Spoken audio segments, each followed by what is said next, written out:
Okay, welcome to episode 3 of Inside Soccer. For this week, we're going to explore the concept of player care. I'm absolutely delighted to introduce my next guest. That's Natalie Wood, who's currently the head of player care at Shrewsbury Town. How are you getting on, Natty? Okay?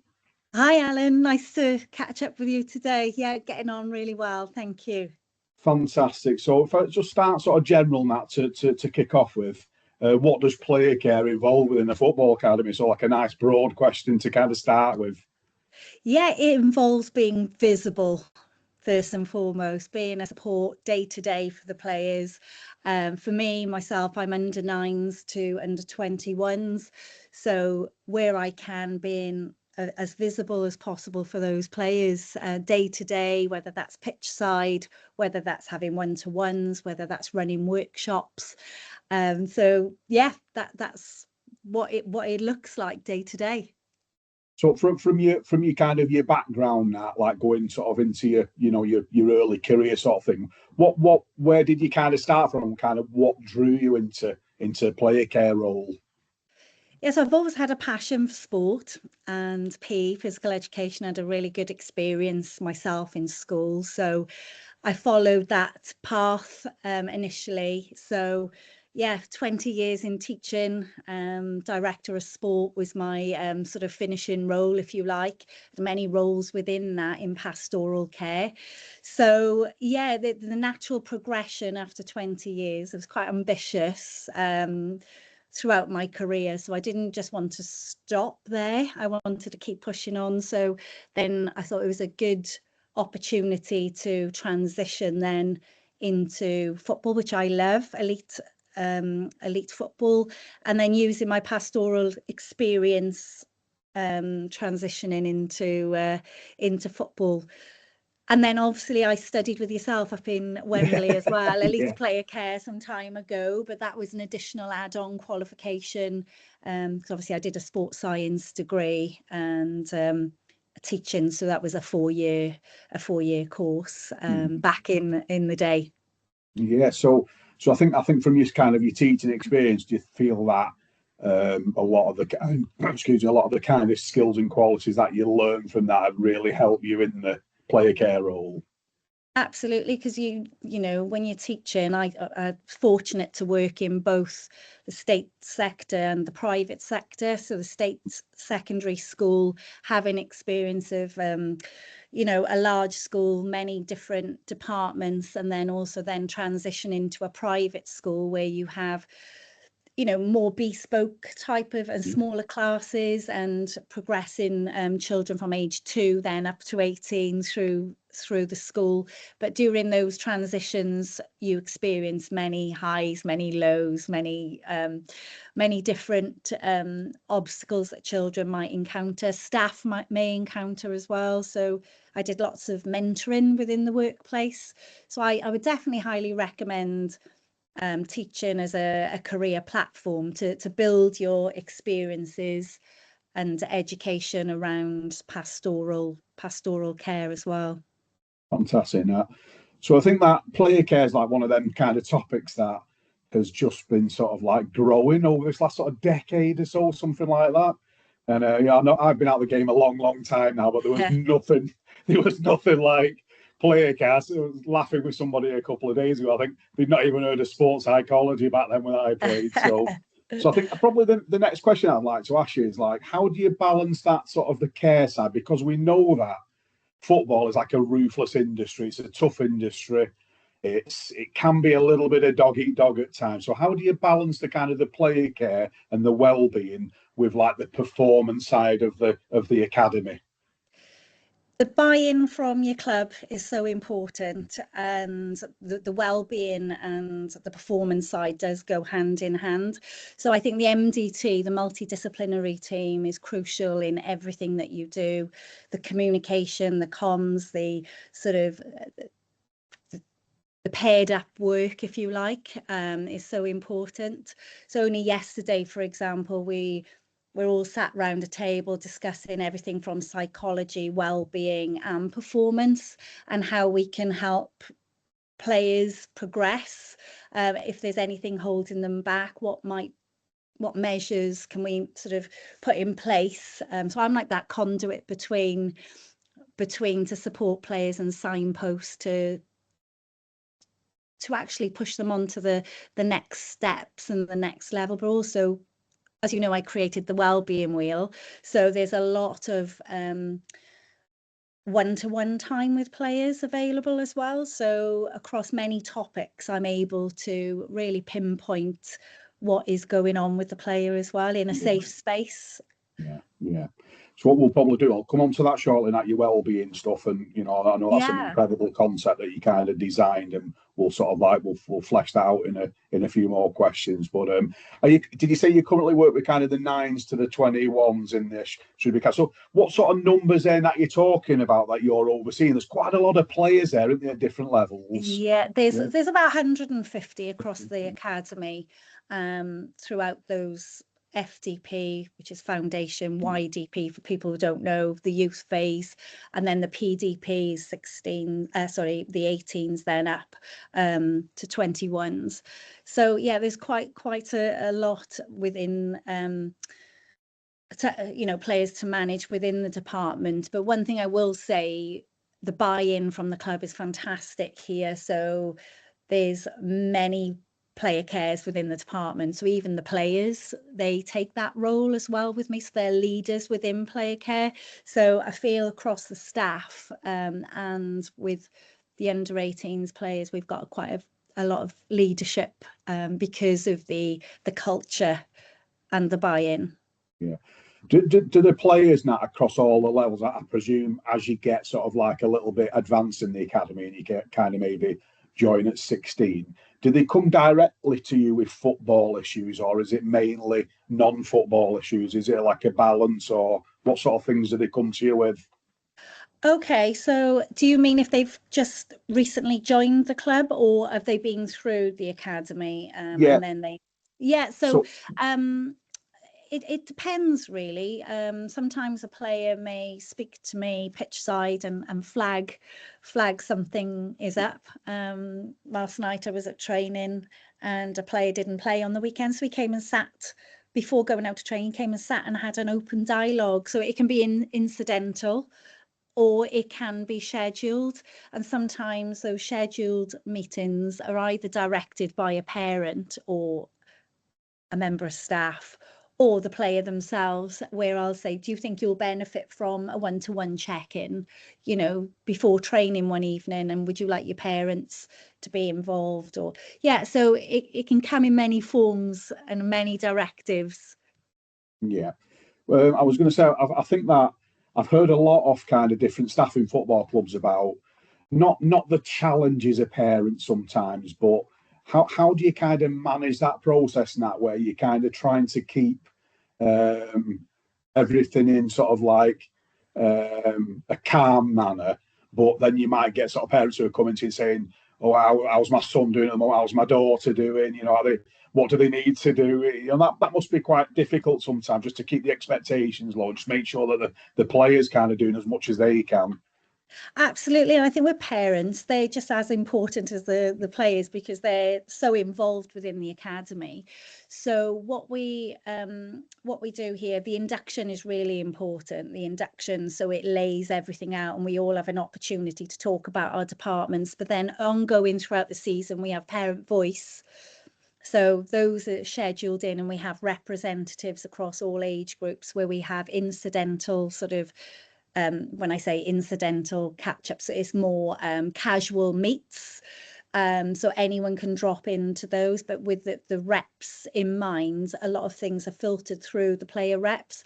But then on training nights, I'm visible across 2 evenings a week, which covers every age group.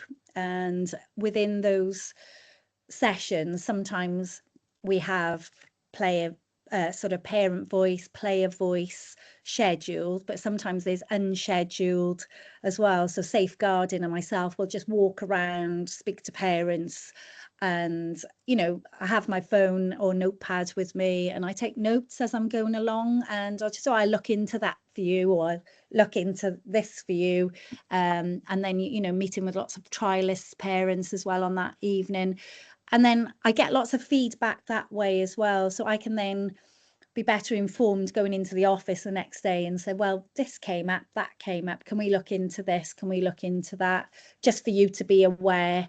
So I think that's a powerful part of my job as well. And parents will also bring things up, like if communications come out late, or, you know, there's 2 games back to back and they're away, and or last week there was an early cancellation and we've all booked hotels, and can they just be a bit more mindful? So sometimes I can go back within the department and say, you know, how can we as an MDT make this better for parents? Yeah, so there's lots of things that we can do in player care to put out those fires and keep everything calm before, so it's not just waiting on that evening where it's parent voice and everything goes and Yeah. because we want to celebrate success as well. In these parent voice evenings, we want it to be positive, not just a negative environment.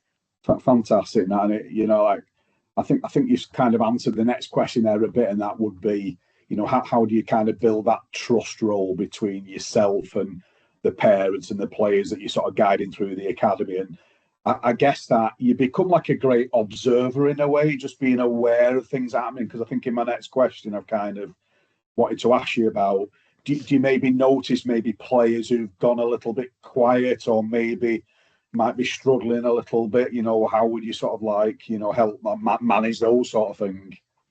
Yeah, it's just sometimes you notice it on the pitch, or a teammate might have a conversation with me.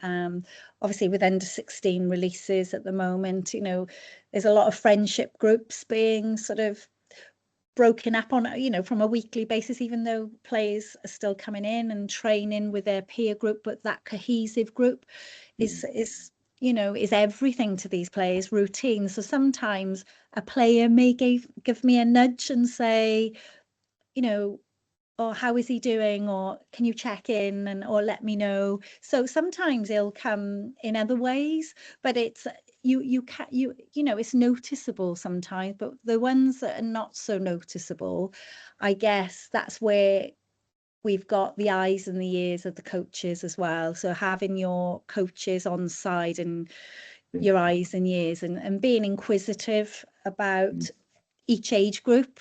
So weekly asking the head of coaching for each phase, have you noticed anything? Have any of the coaches said anything? Or, from the games on the weekend, was there anything flagged?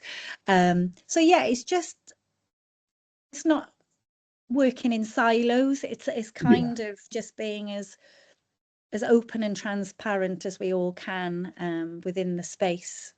Because I know that leads kind of nicely into my next question. And that is, like, I know from my own journey many, many years ago about the importance of families and support and parental involvement. And I think sometimes I think the way kind of I see how player care is kind of develops, it's almost like educating the families and parents as well. And is that fair? Absolutely, and we do. The LFE are really good. They provide us with some education for different age groups that we can pick and choose. And again, that's an important one, because I'll sit down with the MDT team or the heads of phases and say, what do you think your age group needs? What do you think your age group needs? And then together we formalise a nice pack for parents as well. So it's like, it could be parents need more care around transition and release, this year, because we've got this to look at. With, they're going to find it difficult because they've been so invested in the club. How can we support them? So yeah, and then the car journey home and things like this. So we work with Gordon McClelland, and I've got that ongoing support from Gordon. So every year we change it. We change the topics and the age groups to make sure everybody has had that continuity and that education. And then it's having that ongoing sort of parent meetups, on transition, so that they're aware how we're going to support their son, through transition. Yeah, so it's always, and then carousel events, ran one of those at the end of towards the end of last season, and that is something that I'm probably going to do again, where there's education around gaming and there's education around, you know, technology and social media and EDI, you know, so it's as important for the parents as it is for the players. And just to sort of, that'll lead us now into the next question, I suppose, and that is, I guess, the importance of education that within a footballer's journey, you know, especially as they enter the academy, sort of like you say, under nines, and then they can go through right through to under 21s, and you know, keeping an eye on that, you know, making sure that they're sort of engaging at school. So how does your role kind of assist with that? Yeah, we've got a head of education here, but coming from an education background as well, it's so important. Gary and I work closely together, and previous to Gary, it was Dave Riley as well. So we've always had that dialogue. We all sit together in the office and bash out ideas. But something that we looked at this year, I think it was after having Gordon in, actually, we looked at how busy the players are and the pupils are, if you like, and the human being behind that mask of the footballer. So we said, wouldn't it be a great idea to devise a timetable? And part of me in my head was like, oh, another timetable, that's what they have day in, day out. But I sat down with Gary and said, can we devise a timetable for each specific child on what their week looks like? So they've got their education in there, they've got their football in there, but also all the free spaces.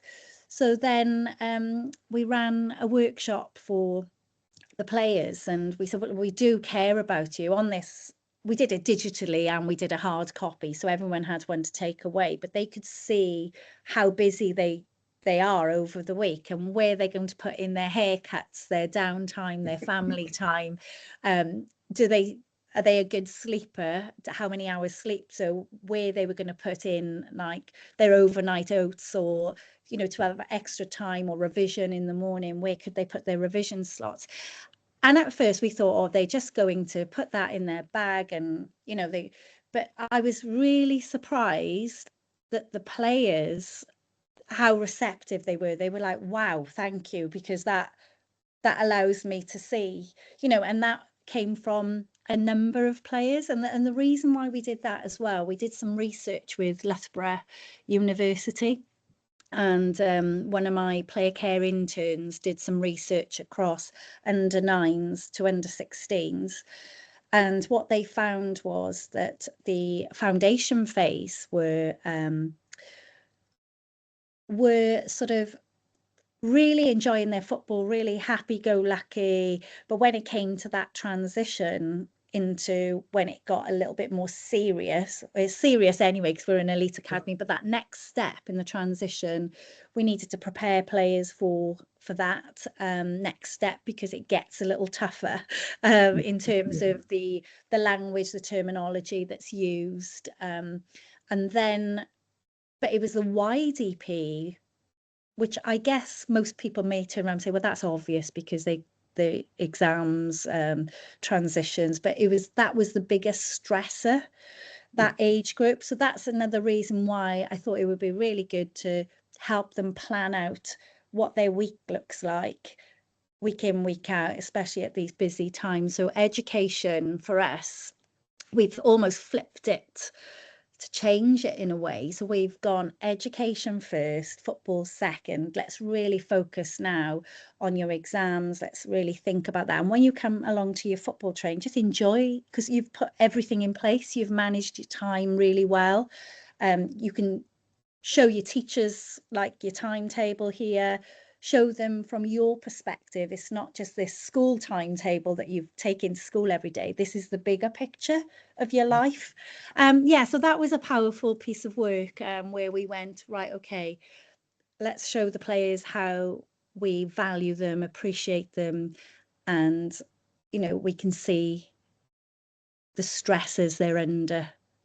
Yeah, well, great, absolutely, 100% that.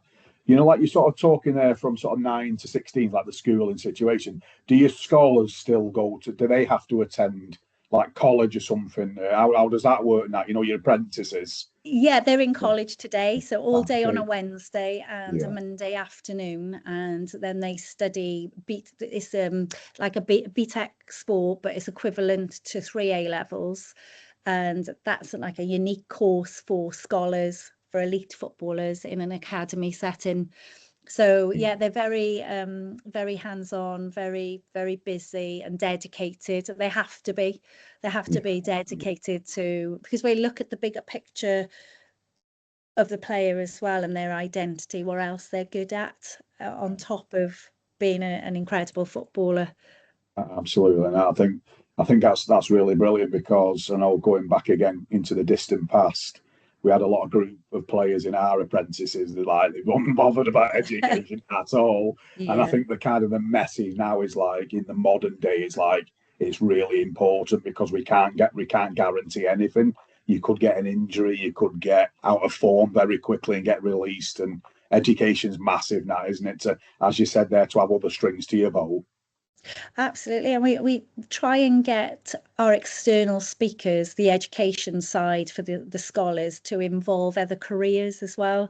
So even if it's a DJ, we had a DJ in the other week, or if it's barbering, or if it's, more construction work or medicine, we try and find out from the player what their passions are, and then try and tailor it as best as we can for each player. Yeah. I think it's just about getting the balance right now, isn't it? Making sure that you're giving it your all for your football and giving that your best shot, but realizing that there are other things as well out there just in case it doesn't work out. I know that some people are like, football is everything, but there is more. It sounds a bit mad that saying this with you in Yeah, a pro club, but there is more to life than football. Is that fair? I think I always ask the players the question, I say, if the first team manager was sat with you today and he asked more about your USB, more about you, and he was running it like an interview, what would you say?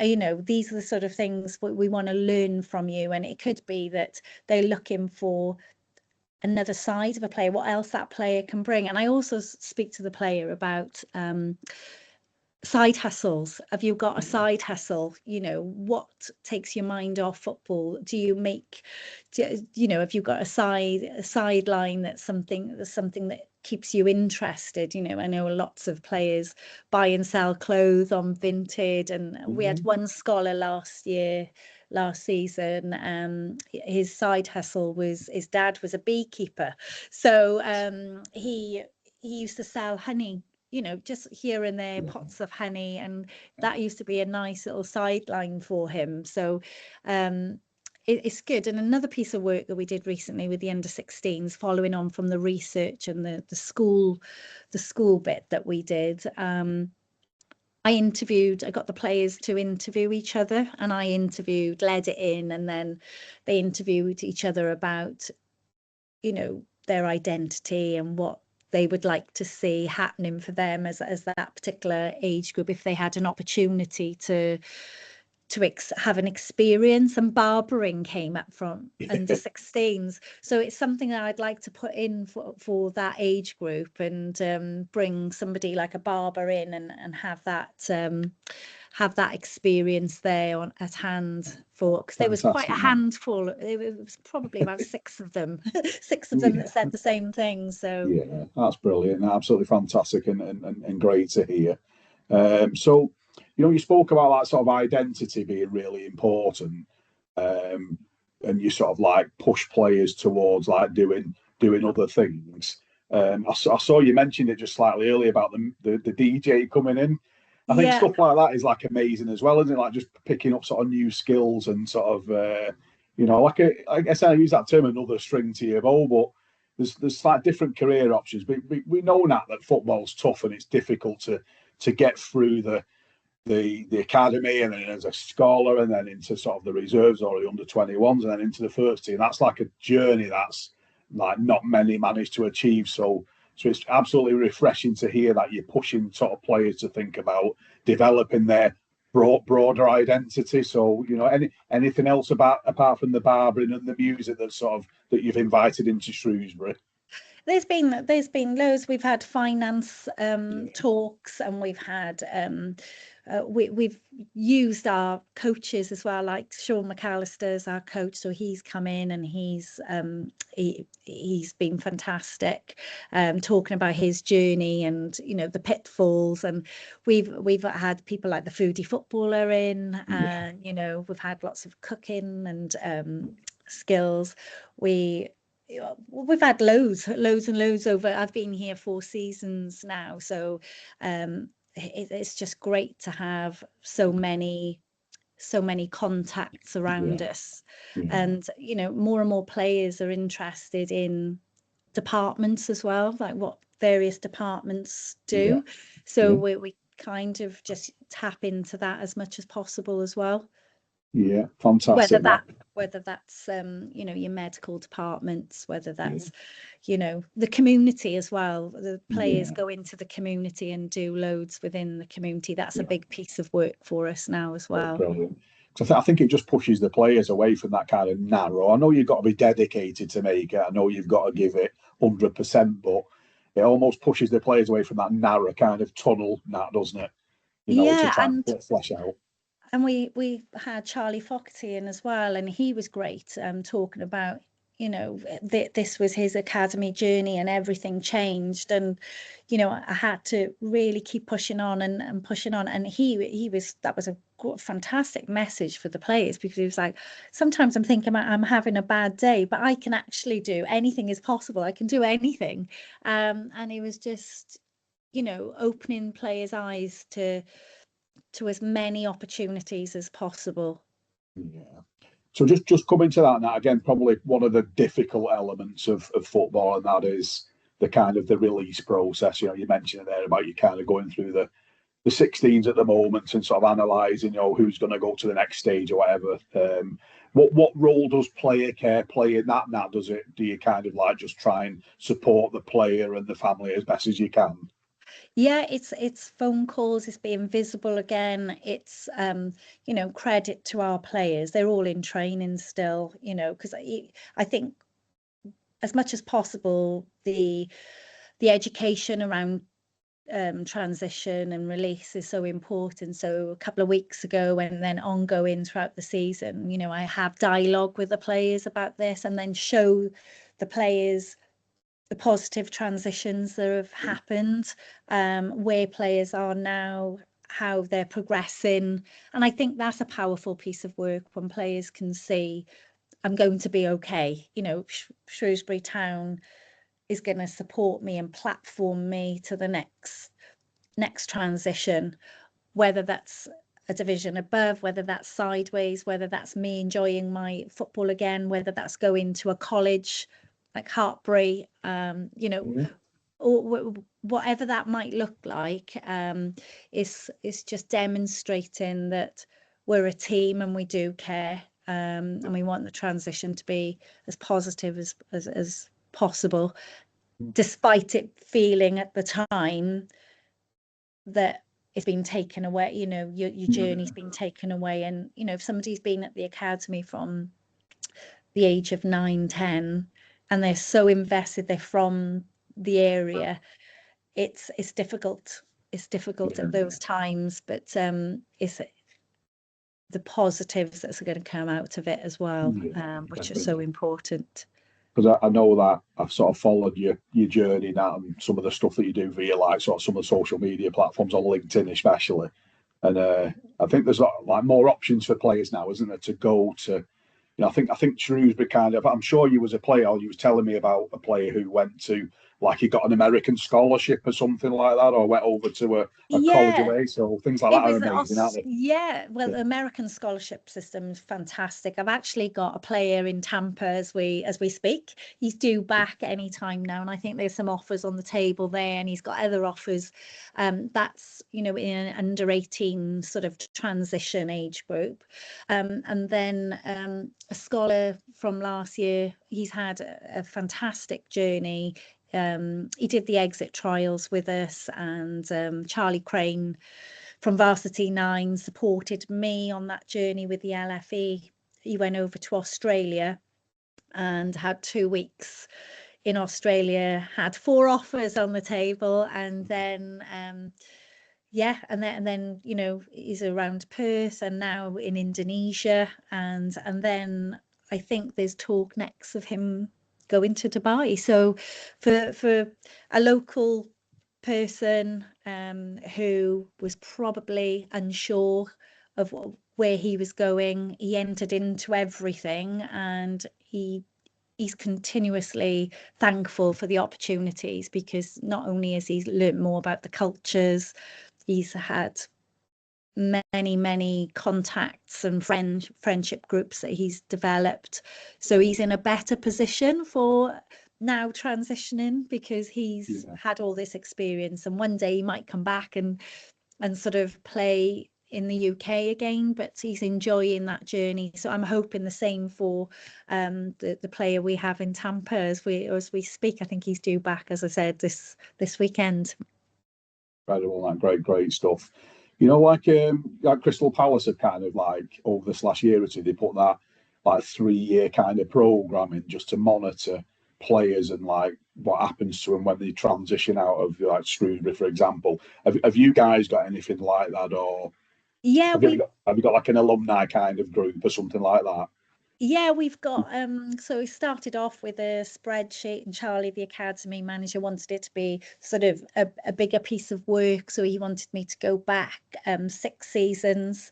So there's players in the alumni group that I've never, before doing this, I'd never met. So that was a big piece of work, because you know, you've got players from all over, and before COVID, perhaps that was a really tough time, being released around those times as well, with no sort of designated player care. I think there was always safeguarding in place, but they were, you know, the roles weren't really around then, as Charlie mentioned. So he was really keen for me to go back even further. So there was many conversations, and it was a role in itself, I'd say, but it was a great exercise. So we've got the alumni dating back, you know, from then, and then also the alumni from the time that I started in 2002, all those players as well, where we invite them back. We had a game in the summer, a football match, coffees, teas, presentations. You know, it wasn't a massive event, but it was a great start. So, you know, I think we'll only grow from here, and we've got a WhatsApp group now which connects everybody, and the players who were still playing, they came out of the evening as well, so we ran it into the evening. So over the day there was a drip feed of sort of players in the day, players who were injured, like Mr. Motivators here, there and everywhere. And it was just a really nice opportunity for us to bring in ex-staff as well. So it's a big piece of work, and as like Crystal Palace and I have had CPD, and we're aligned. So after our CPD, I realised that we are aligned. We're doing, you know, we are caring, we are going back, and you know, ensuring that the players who do move on, that they always remain, that they're proud of the badge and they're proud to come back, rather than have that, oh, I don't want nothing to do with Shrewsbury. And that might happen, and that might still happen, but the opportunity is there for every player to remain part of us and the club in that alumni space. And, you know, in terms of reaching out to players, everyone's different, but I'm still in touch with players at Swansea City, and so I think in player care you have a responsibility to take that through life with you, and it doesn't just stop. As I said to the players, even though I left there, I'll always, you know, stay in touch. So it's really nice, and they've moved on to maybe Brentford or, you know, Bromley, and you know, and via social media is great. So it's great that we can remain in contact, you know, for years to come. And we've got players who've left our club, and maybe like Travis is in Newcastle and he still communicates with us as well. Louis Bradbury's at Man United. It's just a couple of names, just an examples that players do keep in touch. Fantastic, that. So you know, like from your experience in player care, you must have seen quite a lot of players who started off like in, you know, different clubs, Swansea or Shrewsbury, young, and then who've come through the system. Probably a tough question, that, but I just thought I'd ask you in relation to your view on this. What do you think it is, either skills or qualities wise, that gets a player through to the first team? What in your professionalism and experience that you've had, what would you say that is? I think it's the desire to learn. I think is a big one. The desire to, it's that they've got that air about them that, you know, they leave no stone unturned. They just want to do everything right. And I think that is the difference. Being an absolute good person, the human qualities and the characteristics, they show up day in, day out, and there's never a down day. You know, there's a sort of, when I say there's no down day, you know the baseline of the player when he is down, but that player, I think the ones that actually push on and make it have got that certain stardom about them. Is it that the word stardom? They're just, in everything they do, they're 5-star, I'd say. You know, there's you know, when they meet and greet people, you know, you don't have to tell them to go and introduce themselves, and, you know, they'll hold doors open, and, you know, it's the off pitch stuff. They'll do community work. There'll be you know, there's over lunch, you know, you can see that they're very caring with others. I just think they're very skilled with their teammates as well. You know, they do their extras on the pitch as well, things that maybe are noted and seen, but not everybody sees that, but it's noted and seen. And you know, learning from mistakes as well. If they've done something, you know, they don't just repeatedly make mistakes. They're actually quite evaluative about their performance and themselves, and they want to get better and learn more about psychology or about themselves. So the list goes on and on, but I think there's the ones that actually go all the way and all the way through, I think, have got that stardust or whatever it might be, that certain air about them. Interesting. No, I think you made some great points there in relation to, I love the values, but that'll come from yourself now as well, playing a big role in that, in relation to, you know, making sure that people are coming on time, they're behaving themselves, and like, that's challenging for a young person, because, you know, I think more than ever these days, I think young people get pulled in so many different directions with different things, and it's almost like sort of just grabbing hold of someone and say, like, come on, back on track again. You know, so that's brilliant. You know, like, I was just going to say, and you will have neurodiverse players as well, players who perhaps struggle in certain situations, but that doesn't then take away from, you know, turning up on time and being, you know, a really good person. And, you know, so I'm just saying that it's a key factor, I think, in going all the way. Absolutely not. So you obviously, your player care experience is from, like, say, 9 to 21. Do you have first team player care at Shrewsbury as well, or is it just focused on the younger players? Yeah, so I'm up to under 21, but we don't have an under 21s here, so it's under 18s, and then you're either in or you're not. So you get like a first year sort of pro, or third year scholar, I should say. We've got 4 players at first team who are third year scholars, and they're all in touch with me. So the opportunities to come back, we had players come back into the office yesterday before last night's game just to say hello and hi, and they're in touch. Although I'm still a conduit between, but we don't have a first team player care. But what we do have is like a wellbeing team. So our head of safeguarding, John Rhodes, he spends a lot of time at first team, and our transition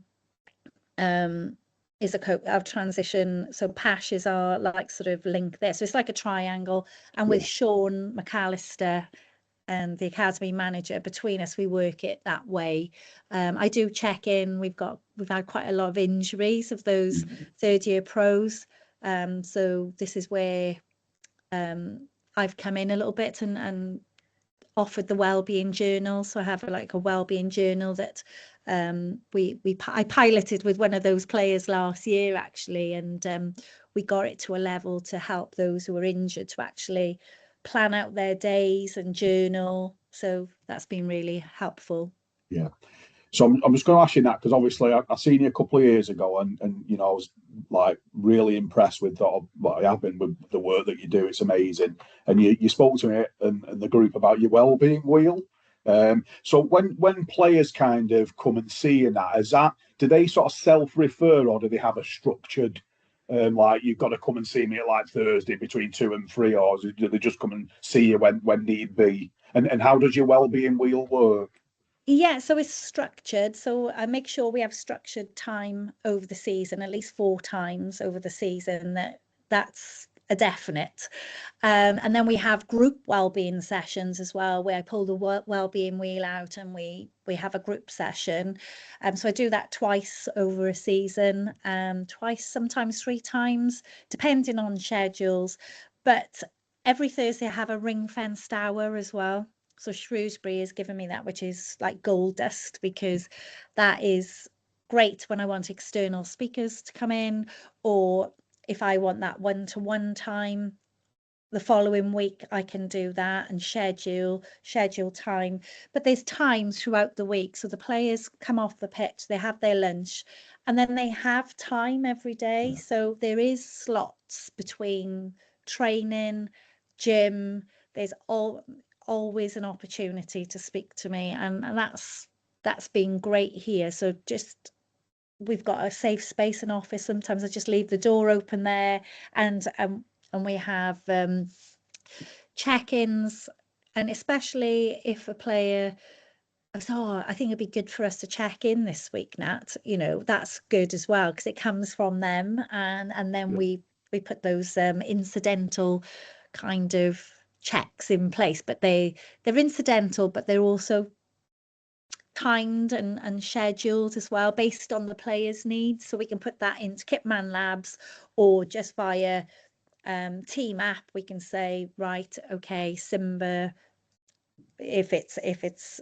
2 o'clock, and then captain Jason Hook 3 o'clock, we can put those times in like that, and we just put those through.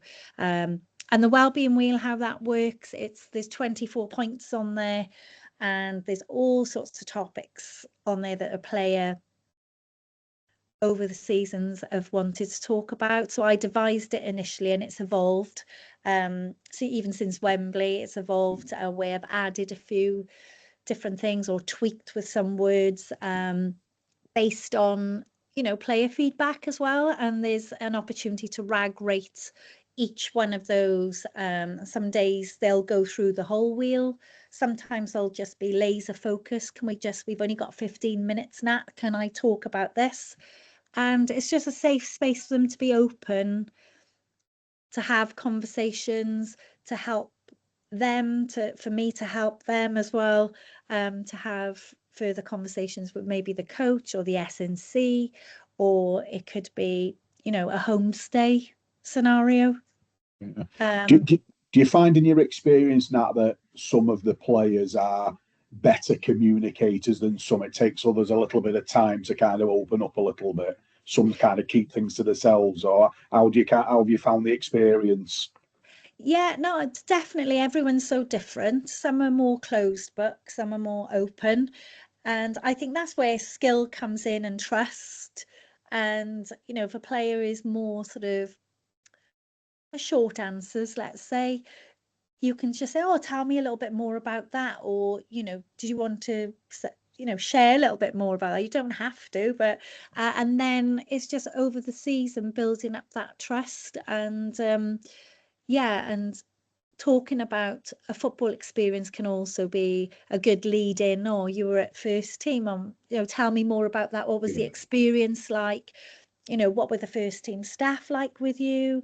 Where would you put yourself? And if you get on that level and then start drawing out, okay, how is your downtime? How, depending on what comes out from the wheel, you can actually, with skill and experience, you can sort of get the player talking about all sorts, that they want to talk about in support more than anything for themselves, and how with the wellbeing wheel they can see how they're evolving over the season, because we use a red, amber and green highlighting pen, so it's a very tangible sort of product, if you like, because you're sort of that is that humanistic approach that and players don't like the digital, when you give them an option of, I can actually ping this across to you, because you read, can we wait until I come in now and we can have a proper sit down? So that's nice that that's not being lost in life. I think that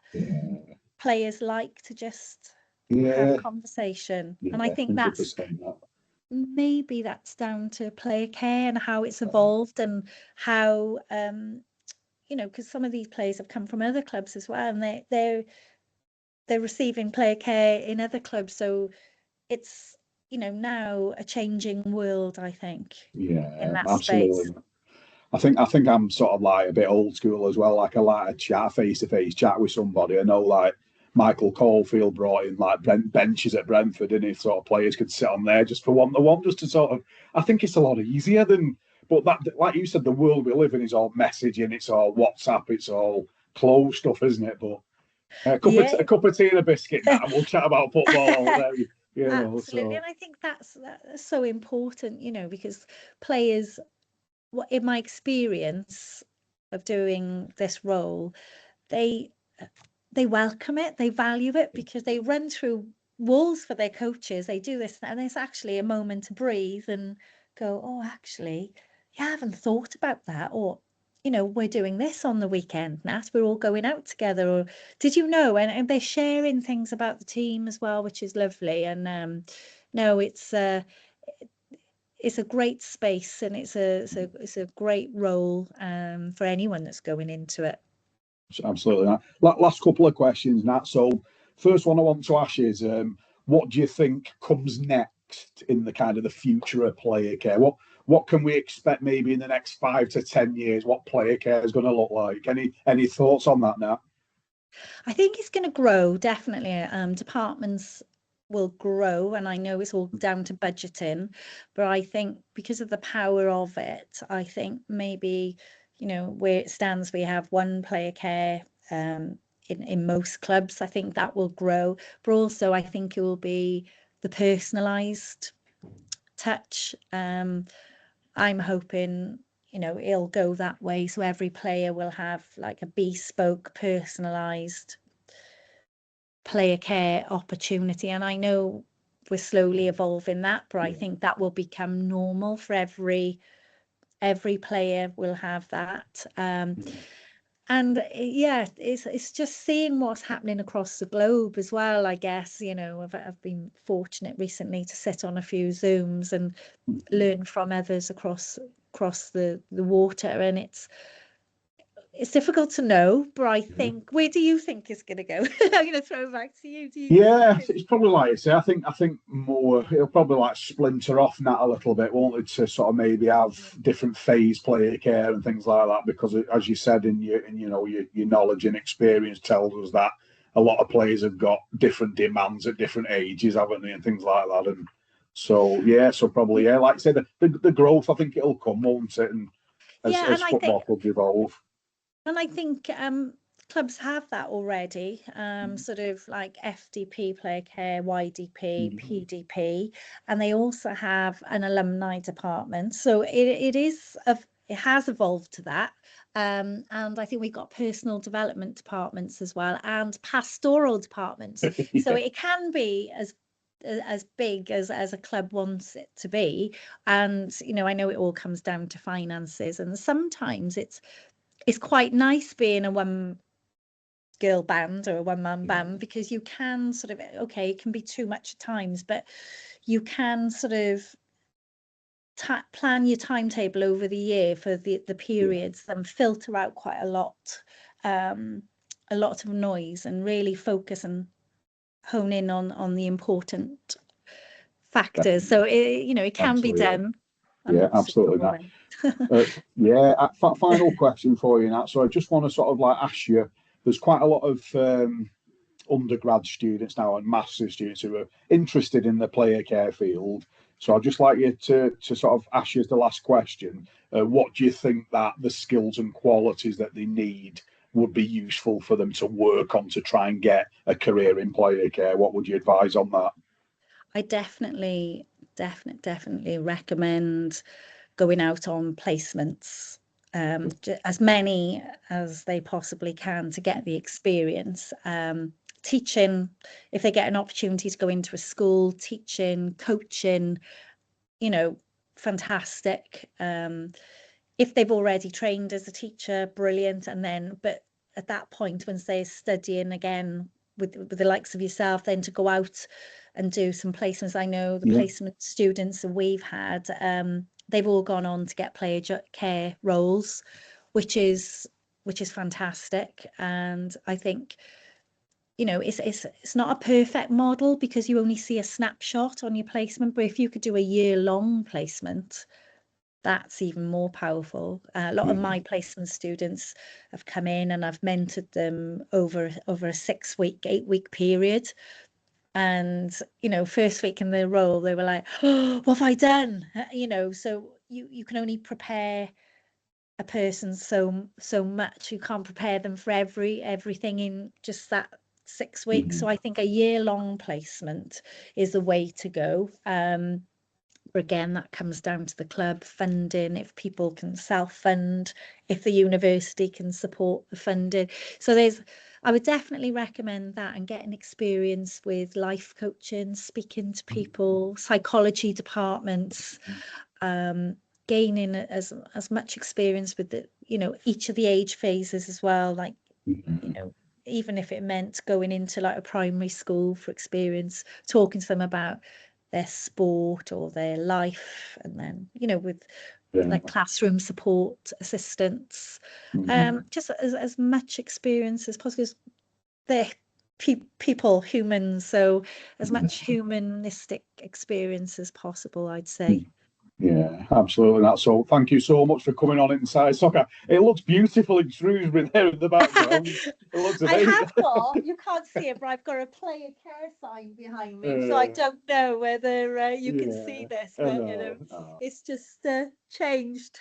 Brilliant, brilliant. Thanks so much. I am overlooking the pitch as we speak, so I don't know why the apartment came up. Fantastic. So, thanks so much. Now, one thing that shines out of yourself is, like I said this to you a couple of years ago, it is your passion for what you do, and I can fully get why players want to come and speak to you and tap into your knowledge and get that level of support, because it does shine out of you. And I think that's really important quality as well. I think if you can have that level of passion and that level of approachability, you put yourself in a good position. So it doesn't surprise me that you're head of player care. It's a great role that you've got. Oh, thank you, Alan. I much appreciate that. And taught by the best, by the way, as well. When we need to, well, that was a great course as well, by the way. It was fantastic, wasn't it? We had the opportunity to, 12 of us around a table to really focus that. Absolutely. I think it's always nice to tap into experienced people who are working at Premier League, different levels, English Football League, people who are in different sports. And like you're saying, that's, I guess, part of your ongoing learning as well, isn't it? You mentioned about America, and you've mentioned about, tapping into sort of what other play care departments do in rugby and cricket and things like that. So thanks so much for coming on that and sharing your knowledge and the experience. Thanks, Alan, and have a great day. Thanks. Thank you, Nat.